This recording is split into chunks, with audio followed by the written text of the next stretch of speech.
বন্ধুরা, journey with মৌসুমি চ্যানেলে তোমাদের সকলকে স্বাগত জানাই। আশা করি সকলে খুব ভালো আছো। তো আজকে একটা ইন্টারেস্টিং টপিক নিয়ে তোমাদের সাথে আলোচনা করি। ভালো অভিভাবক হতে কিন্তু আমরা সকলেই চাই, তাই না?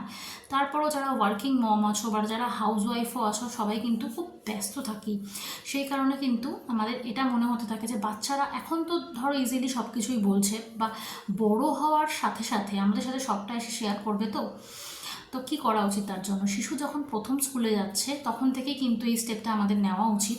ওদেরকে স্কুল থেকে যখনই বেরোচ্ছে তখনই কিন্তু আমাদের জিজ্ঞেস করা উচিত, যদি যদি কেউ না বলে থাকে। বেসিক্যালি শিশুরা খুব এক্সাইটেড হয়ে থাকে, প্রথম প্রথম কিন্তু সবটা শেয়ার করে, এবং তারপরে আমরা অভিভাবকরা কী ভুল করে থাকি, যখন ওরা ভালোটা শেয়ার করে আমরা তো খুব ভালোভাবে নিই, কিন্তু যখন ওরা ঠিক দুষ্টুমিটা আমাদের সাথে শেয়ার করে বা যাই হোক না কেন, যেটা মানে আমাদের ভালো লাগার মতো নয়, তখন আমরা তাদেরকে বকাঝকা করি।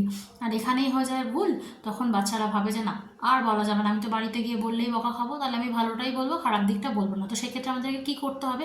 ভালো খারাপ দুটোই খুব ভালোভাবে আমাদেরকে অ্যাকসেপ্ট করতে হবে।